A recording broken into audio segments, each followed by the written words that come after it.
നമസ്കാരം. ഒരു വിവാഹം കൊണ്ടെത്തിച്ച പുകില് അതാണ് നമ്മളിപ്പോൾ കണ്ടുകൊണ്ടിരിക്കുന്നത്. ഒരു മാസമായിട്ടൊരു വിവാഹത്തെക്കുറിച്ചുള്ള ചർച്ചകൾ ഇങ്ങനെ നടന്നുകൊണ്ടിരിക്കുകയാണ്. പറഞ്ഞു വന്നത് മൊണാലിസ എന്ന് പറയുന്ന കുംഭമേള വൈറൽ താരത്തെക്കുറിച്ച്. ഇന്നിപ്പോൾ മൊണാലിസ കഴിഞ്ഞ ദിവസം മുഖ്യമന്ത്രിയോടൊക്കെ ഒരു കാര്യം ആവശ്യപ്പെട്ടിരുന്നു, സംരക്ഷണം ഒരുക്കണം എന്നുള്ള കാര്യം. അപ്പോൾ അങ്ങനെ ഒരു സംരക്ഷണം വേണോ വേണ്ടയോ എന്നുള്ള ചോദ്യത്തിലേക്ക് അടക്കം പോലീസ് എത്തുകയാണ്.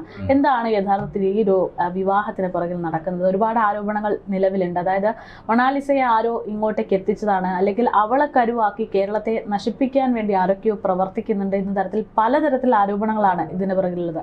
CPM നേതാക്കന്മാർക്കെതിരെയുള്ള വിമർശനങ്ങൾ വേറെയുണ്ട്. അപ്പോൾ ശരിക്കും എന്താണ് ഈ ഒരു വിവാഹം കൊണ്ട് നടക്കുന്നത്? അല്ല, സത്യത്തിൽ നമ്മൾ എല്ലാവരുടെയും മനസ്സിൽ വരുന്ന ഒരു ചോദ്യമുണ്ട്. ആ ചോദ്യത്തിന് നമ്മൾ ആദ്യം ഉത്തരം കണ്ടെത്തണം. അതായത് ഒരു സാധാരണ മുസ്ലിം യുവാവ് മറ്റൊരു സാധാരണ ഹിന്ദു യുവതി അല്ലെങ്കിൽ ഹിന്ദു പെൺകുട്ടി, ഇവർ രണ്ടുപേരും കേരളത്തിലെ ഏതെങ്കിലും ഒരു മന്ത്രിയെ സമീപിക്കുകയാണ്, ഞങ്ങളുടെ കല്യാണത്തിന് കൂടണം എന്ന് പറഞ്ഞാൽ ഇത്രയധികം ആവേശത്തോടു കൂടി, അതായത് ഫർമാൻ്റെയും ഈ മൊണാലിസയുടെയും കേസിൽ ഇടപെട്ടതുപോലെ മന്ത്രി, സംസ്ഥാനത്തെ ഭരിക്കുന്ന കക്ഷിയുടെ സംസ്ഥാന ഹെഡ്, അതായത് പാർട്ടി ജനറൽ സെക്രട്ടറി, ഒരു രാജ്യസഭാംഗം, ഇവരെല്ലാം കൂടി വന്ന് ഈ കല്യാണം നടത്തി കൊടുക്കുമോ? സാധാരണ ഒരാളാണെങ്കിൽ നടത്തി കൊടുക്കുമോ? സംശയമാണ്. മന്ത്രിക്ക് വേറെ പണിയുണ്ട്. അത് നേരത്തെ കല്യാണം വിളിക്കുക, അതാത് മണ്ഡലങ്ങളിൽ നടക്കുന്ന കല്യാണത്തിനൊക്കെ പോകാറുണ്ട്. പക്ഷേ ഇങ്ങനെ ഒരു കേട്ടറിഞ്ഞുള്ള ഒരു കല്യാണം, ഒരു കോംപ്ലിക്കേറ്റഡ് ഇഷ്യൂവിൽ അതിൻ്റെ മുന്നും പിന്നും നോക്കാതെ മന്ത്രിയും പാർട്ടി സെക്രട്ടറിയും ഒരു രാജ്യസഭാംഗവും ഇടപെടുമോ എന്ന ചോദ്യം അത് തന്നെ സംശയകരമാണ്. ഇവരുടെ ഇടപെടൽ തന്നെ സംശയകരമാണ്. ഇവരെ ആരൊക്കെയോ ഇതിനകത്തേക്ക് വലിച്ചിട്ടതാണ് എന്ന കാര്യത്തിൽ സംശയമില്ല. കാരണം ഇപ്പോൾ നമുക്കറിയാം, ഇത്തരത്തിലുള്ള ലവ് ജിഹാദ് കേസുകൾക്കെതിരെ സമൂഹത്തിൽ ബോധവൽക്കരണമുണ്ട്. ഇപ്പോൾ കേരളത്തിൽ പോലും, കേരളത്തിൽ ലവ് ജിഹാദ് ഉണ്ട് എന്ന് ആദ്യം RSSും അതുപോലെയുള്ള അങ്ങനെ ഹൈന്ദവ സംഘടനകളും ഒക്കെയാണ് പറഞ്ഞിരുന്നതെങ്കിൽ ഇപ്പോൾ അത്തരം ആരോപണങ്ങൾ പല ക്രിസ്ത്യൻ സഭകളും സഭാ മേലധ്യക്ഷന്മാരും ഒക്കെ ഉന്നയിക്കുന്നുണ്ട്. എന്ന് പറഞ്ഞാൽ സമൂഹത്തിൽ ഇത്തരത്തിലുള്ള ഒരു സാമൂഹിക വിപത്തുണ്ട്. അത് നിയമം കാരണം നിർവചിക്കാനായിട്ടില്ല എന്നുള്ളത് വാസ്തവമാണ്. പക്ഷേ ഇങ്ങനെ ഒരു സാമൂഹിക വിപത്തുണ്ട് എന്ന് എല്ലാവരും മനസ്സിലാക്കിയിരിക്കുന്നു, എല്ലാവരും അലേർട്ടാണ്. അതുകൊണ്ട് തന്നെ സാധാരണഗതിയിൽ ഇങ്ങനൊരു വിവാഹം നടത്താൻ കഴിയില്ല. പ്രത്യേകിച്ചും ഈ പെൺകുട്ടിക്ക് പ്രായപൂർത്തിയായിട്ടില്ല എന്ന് ഈ വിവാഹത്തിന് മുൻകൈയെടുത്ത ആളുകൾക്ക് അറിവുണ്ട് എങ്കിൽ തീർച്ചയായിട്ടും അവർക്ക് സാധാരണഗതിയിൽ ഇങ്ങനെ ഒരു വിവാഹം കഴിച്ച് മുന്നോട്ട് പോകാൻ കഴിയില്ല, അവർ പിടിയിലാകും. പക്ഷേ അതിന് മന്ത്രിമാരുടെ പിന്തുണ വേണം. അതോടൊപ്പം തന്നെ ഇത്തരത്തിലുള്ള അടിസ്ഥാന സൗകര്യങ്ങളൊക്കെ വേണം, അല്പം പ്രശസ്തി വേണം എന്നൊക്കെ ആരോ കരുതിക്കൂട്ടി പ്ലാൻ ചെയ്തിരിക്കുന്നു. അതിൻ്റെ ഭാഗമായിട്ടാണ് ഇവർ കേരളം തിരഞ്ഞെടുക്കുന്നു. കേരളം നമുക്കറിയാം ഇപ്പോൾ തിരഞ്ഞെടുപ്പ് നടക്കുന്ന സമയമാണ്. ഈ വിവാഹത്തിൻ്റെ സമയം കൂടി നമ്മൾ നോക്കണം. തിരഞ്ഞെടുപ്പ് നടക്കുന്ന സമയമാണ്. മാത്രമല്ല ഈ തിരഞ്ഞെടുപ്പ് സമയത്ത് ഇസ്ലാമിക തീവ്രവാദ സംഘടനകളുടെ പിന്തുണയ്ക്ക് വേണ്ടി എല്ലാ രാഷ്ട്രീയ പാർട്ടികളും മുന്നണികളുമെല്ലാം ശ്രമിച്ചുകൊണ്ടിരിക്കുന്ന സമയം കൂടിയാണ്. ആ സമയത്ത് ഇങ്ങനെ ഒരു ആവശ്യം പറഞ്ഞാൽ ആരും കേൾക്കും എന്ന ഒരു ധാരണയോടുകൂടിയാണ് മന്ത്രിമാരെയും അതുപോലെ തന്നെ ഈ പറയുന്ന രാഷ്ട്രീയ പാർട്ടി നേതാക്കന്മാരെയും ഒക്കെ സമീപിച്ചിരിക്കുന്നത് എന്ന് വേണം കരുതാൻ. അങ്ങനെ അവർ ഇവരെ വലിച്ചിഴച്ചുകൊണ്ട്, ഇവർ രണ്ടുപേരും സെലിബ്രിറ്റികളാണല്ലോ, അങ്ങനെ ഒരു സെലിബ്രിറ്റി വിവാഹം നടത്തുന്നു. കേരളത്തിലെ തെക്കേ അറ്റത്തുള്ള പൂവാറുള്ള, അവിടെയും നോക്കണം, പൂവാറിലെ ഈ ക്ഷേത്രത്തിൻ്റെ ഭരണസമിതിയിലുള്ളവരെല്ലാം കമ്മ്യൂണിസ്റ്റുകാരാണ്. അങ്ങനെയുള്ള ഒരു ക്ഷേത്രം തിരഞ്ഞെടുത്ത് അവിടെ വിവാഹം നടത്തി ആ വിവാഹത്തിന് വേണ്ടി വ്യാജ രേഖകൾ ഉപയോഗിക്കുന്നു. ഇങ്ങനെ ഒരു വിവാഹത്തിന് ശേഷം പിടിക്കപ്പെടുന്നു. പിടിക്കപ്പെടാൻ കാരണമെന്ന് പറഞ്ഞാൽ നമുക്കറിയാമല്ലോ, മൈനറാണ് പെൺകുട്ടി, നടക്കാൻ പാടില്ലാത്ത വിവാഹമാണ്. അങ്ങനെ വിവാഹം നടന്നു കഴിഞ്ഞാൽ ഇപ്പോൾ അറിയാതെ പോലും എത്രയോ ആദിവാസി ഊരുകളിലും മറ്റും ഇത്തരത്തിലുള്ള വിവാഹം നടക്കാറുണ്ട്. ആ ആദിവാസി യുവാക്കൾ എത്രയോ വർഷം ജയിലിൽ കിടന്നിട്ടുണ്ട്. അവരറിയാതെ സംഭവിച്ചാണ്. ഇതിനു മുമ്പൊക്കെ ആണെങ്കിൽ ഇത്തരത്തിൽ ഈ പഠിക്കുന്ന പെൺകുട്ടികളൊക്കെ പ്രണയത്തിൻ്റെ പേരിലൊക്കെ ഒളിച്ചോടുകയും മറ്റും ചെയ്യുന്നതിൻ്റെ പേരിൽ, പ്രായപൂർത്തിയാകാത്തതിൻ്റെ പേരിൽ ആ യുവാക്കളൊക്കെ ജയിൽ ശിക്ഷ അനുഭവിച്ചിട്ടുണ്ട്. നമുക്ക് ചുറ്റും നോക്കിയാൽ അങ്ങനെ ജയിൽ ശിക്ഷ അനുഭവിച്ചിട്ടുള്ള ധാരാളം പേരുണ്ട്.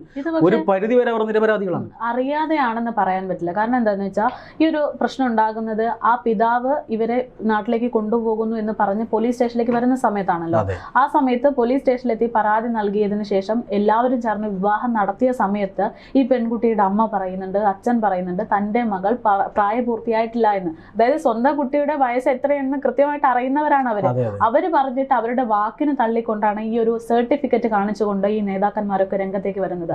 ഇന്നിപ്പോ വിവാദമായിട്ട് അത് തെളിയിക്കപ്പെടുമ്പോൾ, അതായത് ഈ പറയുന്നത് പോലെ അച്ഛനും അമ്മയും പറഞ്ഞതാണ് ശരി, പെൺകുട്ടിക്ക് പ്രായമായിട്ടുണ്ടായിരുന്നില്ല എന്ന് തെളിയിക്കപ്പെട്ടപ്പോൾ യഥാർത്ഥത്തിൽ മൊണാലിസയെ ഈ പാർട്ടി ചെറുതായിട്ട് കൈയൊഴിയുന്നതായിട്ടും കാണുന്നുണ്ട്. അപ്പോൾ അറിയാതെ സംഭവിച്ചതാണ് എന്ന് പറയുന്നതിൽ ഒരു സംശയവുമില്ല. അവർക്ക് കൃത്യമായിട്ട് അറിയാമായിരുന്നു പെൺകുട്ടിക്ക് പ്രായമായിട്ടില്ല എന്നുള്ളത് എന്ന് തന്നെയാണ് ഇതിൽ നിന്ന് വ്യക്തമാകുന്നത്. തീർച്ചയായിട്ടും. അത് കാരണം ഇനിയിപ്പോൾ അവർക്ക് കൈയൊഴിയാമല്ലോ. കാരണം കേരളത്തിലെ തിരഞ്ഞെടുപ്പ് കഴിഞ്ഞു. അപ്പോൾ അതുകൊണ്ട് അവർക്ക് ഇനി കൈയൊഴിയാൻ യാതൊരു ബുദ്ധിമുട്ടുമില്ല. മറ്റൊരു പ്രധാനപ്പെട്ട കാര്യം, ഈ പെൺകുട്ടി സുരക്ഷ ആവശ്യപ്പെടുകയാണ്. ആരിൽ നിന്നാണ് സുരക്ഷ ആവശ്യപ്പെടുന്നത്? ഈ പെൺകുട്ടിയെ അച്ഛനിൽ നിന്നും അമ്മയിൽ നിന്നും. അതൊരു വൈകാരിക തലം. പക്ഷേ ഈ പെൺകുട്ടിയെ ചോദ്യം ചെയ്യാൻ വന്നിരിക്കുന്നത് ആരാണ്? മധ്യപ്രദേശിലെ പോലീസാണ്. പോലീസ് എന്ന് പറഞ്ഞാൽ അധോലോകമൊന്നും അല്ലല്ലോ. പോലീസ് ഒരു നിയമ സംവിധാനമാണ്. ആ നിയമ സംവിധാനത്തിൽ നിന്നും സുരക്ഷ വേണമെന്ന് പറയുന്ന ആ ഒരു വേർഡിങ് തന്നെ തെറ്റാണ്. തീർച്ചയായും ഇങ്ങനെ ഒരു വിവാഹം നടന്നിട്ടുണ്ട് എങ്കിൽ മാതാപിതാക്കളുടെ പരാതി എന്താണ്? പ്രായപൂർത്തിയായിട്ടില്ല എന്നാണ്. അത് തെറ്റാണ്. പ്രായപൂർത്തിയായിട്ടുണ്ട് എങ്കിൽ തന്നെയും അത് തെളിയിക്കേണ്ടത് ചോദ്യം ചെയ്യലിലൂടെയല്ലേ? തീർച്ചയായിട്ടും ആ പെൺകുട്ടിക്ക് പോലീസുമായി സമ്മതിക്കേണ്ടി വരും. എന്തുകൊണ്ടാണ് പെൺകുട്ടി ഭയപ്പെടുന്നത്? കഴിഞ്ഞ ദിവസം ചോദ്യം ചെയ്യാൻ ചെല്ലാൻ പറഞ്ഞപ്പോൾ അവർ ചെന്നിട്ടില്ല. അതും ഒരു സംശയമായിട്ട് നിൽക്കുന്നുണ്ട്. അതായത് ഈ പറയുന്ന ഇവർ സുരക്ഷിതത്വം ലഭിക്കണമെങ്കിൽ സ്വാഭാവികമായിട്ട് നിയമത്തിന് ഒപ്പം നിൽക്കേണ്ടതുണ്ടല്ലോ. ചോദ്യം ചെയ്യാൻ പറയുമ്പോൾ ഈ ഫർമാൻ ഖാൻ ആണെങ്കിലും പെൺകുട്ടിയാണെങ്കിലും അവിടെ എത്തിയിട്ടില്ല എന്നുള്ളതാണ് കഴിഞ്ഞ ദിവസം പുറത്തു വന്നത്. അതെ, കഴിഞ്ഞ ദിവസത്തെ വാർത്തയിൽ ഒരു പ്രധാനപ്പെട്ട കാര്യം കൂടിയുണ്ട്. ഇവരെ ഹാജരാക്കണമെന്ന് ഇവരെ സഹായിക്കുന്നവരോടാണ് മധ്യപ്രദേശ് പോലീസ് ആവശ്യപ്പെട്ടിരിക്കുന്നത്. എന്ന് പറഞ്ഞാൽ ഇവർക്ക് ചുറ്റും ഒരു വലിയ ഇക്കോ സിസ്റ്റം ഉണ്ട് എന്നുള്ളത് തന്നെയാണ്. ഞാൻ നേരത്തെ പറഞ്ഞതുപോലെ ഫർമാൻ സാധാരണക്കാരനാണ് എങ്കിൽ ഈ മന്ത്രി പുങ്കവന്മാരൊന്നും വിവാഹത്തിന് അല്ലെങ്കിൽ വിവാഹം നടത്തി കൊടുക്കാൻ മുൻകൈ എടുക്കില്ല. അയാളുടെ പിന്നിൽ ആളുണ്ട്. അയാൾ സെലിബ്രിറ്റി ആണെന്നതിനപ്പുറം അയാളുടെ പിന്നിൽ ആളുണ്ട്. കേരളത്തിൽ രാഷ്ട്രീയ സ്വാധീനം ചെലുത്താൻ കഴിയുന്ന ആൾക്കാരുണ്ട് എന്നതുകൊണ്ടാണ് അവർ മന്ത്രിമാർ പങ്കെടുത്തത്. മാത്രമല്ല അതേ ആളുകളാണ് ഇവരെ ഇപ്പോൾ സംരക്ഷിക്കുന്നതും കോടതിയിൽ നിന്ന് സുരക്ഷ വാങ്ങാൻ വേണ്ടി നിയമോപദേശം തേടുന്നതും. ഏത് രീതിയിലും മധ്യപ്രദേശിൻ പോലീസിൻ്റെ കൈകളിലേക്ക് ഈ പെൺകുട്ടിയോ ഈ യുവാവോ പോകരുത് എന്ന ഉദ്ദേശത്തോടു കൂടി അവരെ മറച്ചു പിടിക്കുന്നത്. അതുകൊണ്ടാണ് ഇപ്പോൾ കേരള പോലീസും അറസ്റ്റ് ചെയ്യാൻ പാടില്ല അല്ലെങ്കിൽ കോടതി ഉത്തരവുണ്ട് എന്നൊക്കെ പറയുന്നു. എന്നിട്ട് പോലും മധ്യപ്രദേശ് പോലീസ് ഇവിടെ തുടരുന്നത് അതുകൊണ്ടാണ്. കാരണം ഒരു കോടതിക്കും ഇങ്ങനെ മൈനറായിട്ടുള്ള ഒരു പെൺകുട്ടിയെ ഒരു യുവാവിൻ്റെ കൂടെ പറഞ്ഞേക്കാൻ കഴിയില്ല. അതൊരു നമ്മുടെ രാജ്യത്തെ നിലനിൽക്കുന്ന നിയമമല്ലേ. അതുകൊണ്ടാണ് മധ്യപ്രദേശ് പോലീസ് ഇവിടെ തുടരുന്നത്. പക്ഷേ കേരളത്തിൽ ഈ പറയുന്ന ഫർമാൻ്റെ പിറകിലുള്ള ഇക്കോ സിസ്റ്റം അത് അവർ ഈ രണ്ടുപേരെയും പൊതിഞ്ഞു പിടിക്കുകയാണ്. ഈ പെൺകുട്ടിയെ ട്രാപ്പിലാക്കിയിരിക്കുകയാണ്. അതുകൊണ്ടാണ് ഇത് ലവ് ജിഹാദാണ് എന്ന് പറയുന്നത്. നമുക്ക് ആലോചിക്കാവുന്നതേ ഉള്ളൂ. അന്യ സംസ്ഥാനക്കാരനായ ഒരു യുവാവ്, ഈ പെൺകുട്ടി മധ്യപ്രദേശ് സ്വദേശിയാണ്. ഈ കുംഭമേള സമയത്തൊക്കെ അവിടെ മാല വിൽക്കുകയും മറ്റും ചെയ്ത, അതായത് സമൂഹത്തിൽ വളരെ താഴെക്കിടയിലുള്ള ഒരു പെൺകുട്ടി പെട്ടെന്ന് വൈറലായി മാറുന്നു, പെട്ടെന്ന് സിനിമാ ലോകത്തൊക്കെ എത്തിപ്പെടുന്നു. അതേസമയം തന്നെ സിനിമാ ലോകത്ത് നേരത്തെ തന്നെയുള്ള ഒരു വ്യക്തി, അഭിനേതാവും മോഡലും ഒക്കെ ആയിരുന്ന ഒരു വ്യക്തി ഈ പെൺകുട്ടിയെ ഈ പറയുന്നത് പോലെ ലവ് ജിഹാദ് ട്രാപ്പിൽപ്പെടുത്തിയിട്ടുണ്ട് എന്നാണ് ആരോപണം.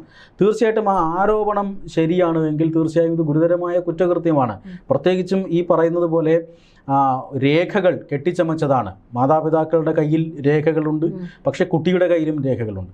എന്നാൽ ഈ പറയുന്ന ഫർമാൻ ഹാജരാക്കിയിട്ടുള്ള ആധാർ അടക്കമുള്ള രേഖകൾ ഈ അടുത്ത കാലത്ത് ചമച്ചതാണ് എന്ന് വ്യക്തമായി കഴിഞ്ഞു. അപ്പോൾ തെളിവുകളെല്ലാം കൃത്യമായി ഇവർക്ക് എതിരാണ്.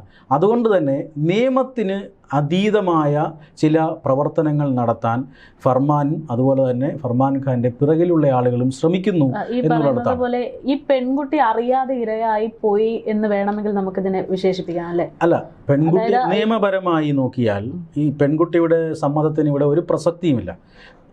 If she is a minor, അവളൊരു മൈനറാണ് എങ്കിൽ തീർച്ചയായിട്ടും സമ്മതത്തിനൊരു പ്രസക്തിയുമില്ല. അവളെ തീർച്ചയായും കെണിയിൽപ്പെടുത്തിയതായിരിക്കാം. ഇനി ആ പെൺകുട്ടിയുടെ ജീവിതം ഇനി എങ്ങോട്ടുള്ളതാണ് എന്നതൊക്കെ വളരെ പ്രധാനപ്പെട്ട കാര്യമാണ്. ഇപ്പോൾ ഈ മന്ത്രി എന്ന് പറയുന്നത് അദ്ദേഹം ഭരണഘടനാനുസൃതമായി സത്യപ്രതിജ്ഞ ചെയ്ത ഒരു മന്ത്രിയാണ്. അതിനപ്പുറം അദ്ദേഹം ഒരു സഹോദരനും പിതാവും ഒക്കെ ആയിരിക്കുമല്ലോ. അപ്പോൾ അദ്ദേഹത്തിൻ്റെ ആണ് മകളെങ്കിൽ അന്യസംസ്ഥാനക്കാരനായ ഒരു യുവാവ്, ആർക്കും അറിയാൻ ഈ മഹാരാഷ്ട്രക്കാരനാണ് ആ യുവാവ്, ആർക്കും അറിയാൻ കഴിയാത്ത, അതും ഈ കുട്ടിക്കാലം മുതൽ പ്രണയിച്ച് വന്ന് അങ്ങനെയൊക്കെ ആണെങ്കിൽ പിന്നെ നമുക്ക് അതിനെ ജസ്റ്റിഫൈ ചെയ്യാം. പക്ഷെ അങ്ങനെയല്ല.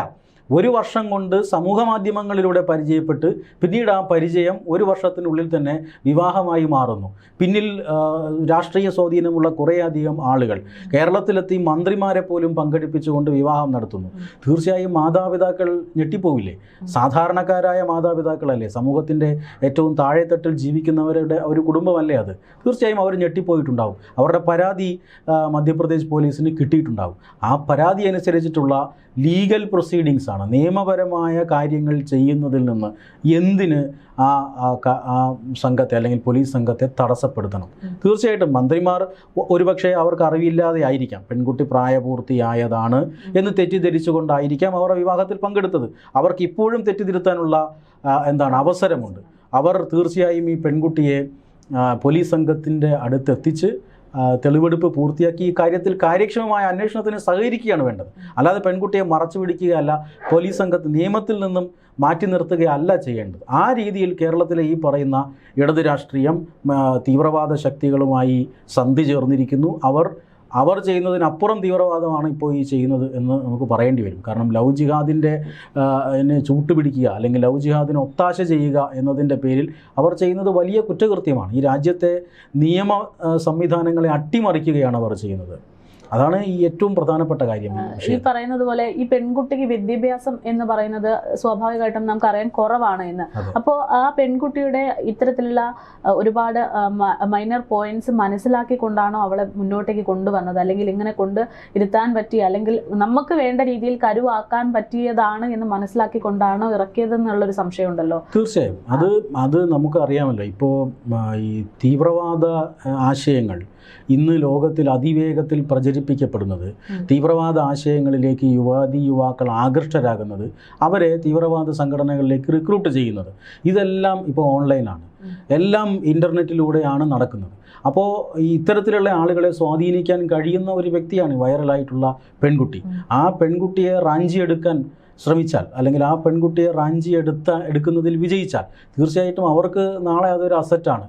അപ്പോൾ ഇത്തരത്തിലുള്ള നിരവധി വിവാഹങ്ങൾ നടക്കും. അതിൽ ഒരു പിടി ആളുകളെ ഒരുപക്ഷെ കേരളത്തിൽ നിന്നൊക്കെ റിക്രൂട്ട് ചെയ്യപ്പെട്ടതുപോലെ തീവ്രവാദ സംഘടനകളിലേക്ക് കൊണ്ടുപോയേക്കാം. ഇതൊക്കെ ആയിരിക്കാം ഈ പറയുന്ന തീവ്രവാദ ശക്തികളുടെ ഉദ്ദേശം. പക്ഷേ ഇത് ലവ് ജിഹാദ് അല്ല എന്ന് വാദിക്കുന്നവരുണ്ട്. ഇതര മതസ്ഥർക്ക് വിവാഹം കഴിച്ചുകൂടെ, അതെല്ലാം ലവ് ജിഹാദ് ആകുമോ എന്നൊക്കെ ചോദിക്കുന്നവരുണ്ട്. തീർച്ചയായിട്ടും അങ്ങനെ ആകണമെങ്കിൽ അവർ നിയമം പാലിക്കാൻ തയ്യാറാകണം. ഈ പെൺകുട്ടി പ്രായപൂർത്തിയാകണം. ആയിട്ടില്ല എന്ന് മാതാപിതാക്കന്മാർ പറയുന്നു. അങ്ങനെയെങ്കിൽ നിയമ സംവിധാനങ്ങളുമായി സഹകരിച്ചുകൊണ്ട് അന്വേഷണം പൂർത്തിയാക്കണം. അതാണ് ചെയ്യേണ്ടത്. കേരളം പുരോഗമനവാദികൾ എന്ന് പറയുമ്പോൾ ഒരു ചെറിയ പെൺകുട്ടി, അത് അയാൾക്ക് പ്രായപൂർത്തി ആയിക്കോട്ടെ അല്ലെങ്കിൽ ഇല്ലാതായിക്കോട്ടെ, പെട്ടെന്നൊരു വിവാഹത്തിന് വരുമ്പോൾ അപരിചിതരായ 2 ആൾക്കാർ ഒരു മന്ത്രിയുടെ മുന്നിൽ വിവാഹത്തിന് വരുമ്പോൾ മന്ത്രിക്ക് എന്തെല്ലാം സൗകര്യങ്ങളുണ്ട് ഇതിനെക്കുറിച്ച് അന്വേഷിക്കാൻ? ഇവരാരാണ് എന്ന് അന്വേഷിച്ചറിയാൻ മന്ത്രിക്ക് സൗകര്യങ്ങളില്ലേ? ഈ സംസ്ഥാനത്ത് വനിതാ കമ്മീഷൻ പോലെയുള്ള ഒട്ടനവധി സംവിധാനങ്ങളില്ലേ? ഈ സംസ്ഥാനത്ത് ഈ കൗൺസിലിംഗ് സെൻ്ററുകൾ ധാരാളമുണ്ട്. വനിതാ ശിശുക്ഷേമ വകുപ്പുണ്ട്. ഇവരുമായിട്ടൊക്കെ ബന്ധപ്പെട്ട് ഈ കാര്യങ്ങളെക്കുറിച്ച് അന്വേഷിച്ചതിന് ശേഷമല്ലേ വിവാഹത്തിലേക്ക് ചാടി പുറപ്പെടേണ്ടത്. അപ്പോൾ അത് ചെയ്യാതെ അപക്വമായി പെരുമാറുന്നു, അതിൽ പെട്ടുപോകുന്നു. ഇപ്പോൾ എല്ലാവർക്കും മനസ്സിലായി ഈ പെൺകുട്ടിക്ക് പ്രായപൂർത്തിയായിട്ടില്ല. അപ്പോൾ അവിടെ കിടന്ന് ഉരുണ്ട് കളിക്കുക, നിയമത്തെ അട്ടിമറിക്കാൻ ശ്രമിക്കുക, അതെല്ലാം മന്ത്രിമാർ ചെയ്യുന്നു എന്ന് പറഞ്ഞാൽ അത് സത്യപ്രതിജ്ഞാ ലംഘനം എന്നേ പറയാൻ കഴിയും. തീർച്ചയായിട്ടും. അതോടൊപ്പം തന്നെയുള്ള ഒരൊറ്റ സംശയം എന്ന് പറയുന്നത്, ഇപ്പോൾ പറഞ്ഞു വന്നപ്പോൾ ഞാൻ ആലോചിക്കുകയായിരുന്നു, തുടക്കത്തിലെ ആ മാതാപിതാക്കൾ പറയുന്നുണ്ട് മകൾക്ക് പ്രായമായിട്ടില്ല എന്ന്, അതായത് 18 വയസ്സ് തികഞ്ഞിട്ടില്ല എന്ന് പറയുന്നു. കല്യാണം നടത്തി കൊടുക്കുമെന്ന് മനസ്സിലായ സമയത്ത്. അങ്ങനെയാണെങ്കിൽ അതിന് മുന്നേ വരെ പറഞ്ഞിരുന്ന ഒരു കാര്യം എന്ന് പറയുന്നത്, ഈ അച്ഛനും അമ്മയും മറ്റൊരു വിവാഹത്തിന് നിർബന്ധിക്കുന്നത് കൊണ്ടാണ് താൻ ഇങ്ങനൊരു കല്യാണം പെട്ടെന്ന് തന്നെ വേണമെന്ന് തീരുമാനിച്ചതെന്നാണല്ലോ. അപ്പോൾ ഈ അച്ഛനും അമ്മയ്ക്ക് എന്തെങ്കിലും പങ്ക് ഇത്തരത്തിലുള്ള ഗൂഢാലോചനയുമായി ബന്ധപ്പെട്ടുണ്ടോ എന്നുള്ളൊരു സംശയം വരുന്നുണ്ട്.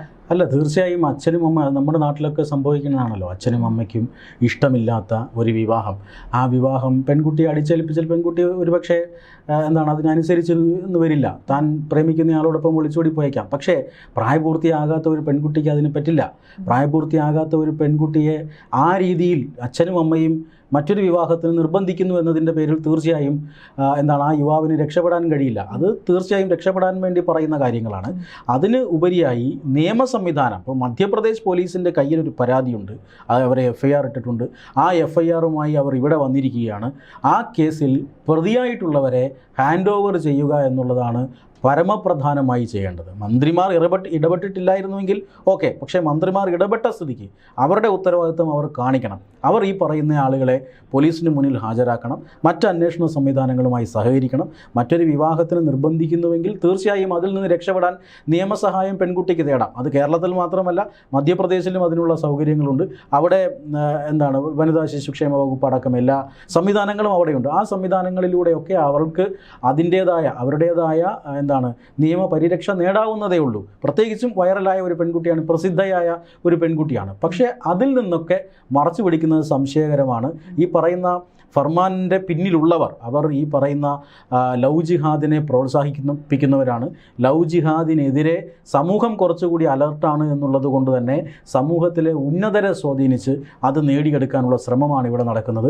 എനിക്ക് തോന്നുന്നു മധ്യപ്രദേശ് പോലീസ് ഇവിടെ തുടരുന്നത് ഇതിൻ്റെ ഒരറ്റം കണ്ടു മടങ്ങാൻ തന്നെയാണ്. തീർച്ചയായിട്ടും ഇപ്പോൾ ഈ പറയുന്നത് പോലെ മൊണാലിസ സംരക്ഷിക്കപ്പെടണം എന്ന് തന്നെയാണ് നമ്മൾ പറയുന്നത്. പക്ഷേ നമ്മൾ വിശ്വസിക്കുന്ന നിയമവ്യവസ്ഥയും അതോടൊപ്പം തന്നെ സംരക്ഷിക്കപ്പെടേണ്ടതുണ്ട്. അതുകൊണ്ട് തന്നെ പോലീസ് തുടരുമ്പോൾ എന്തായിരിക്കും വരാൻ പോകുന്നതെന്നൊക്കെ നമുക്ക് കാത്തിരുന്ന് തന്നെ കാണാം. മറ്റൊരു ചർച്ചയുമായി വീണ്ടും കാണാം. നമസ്കാരം.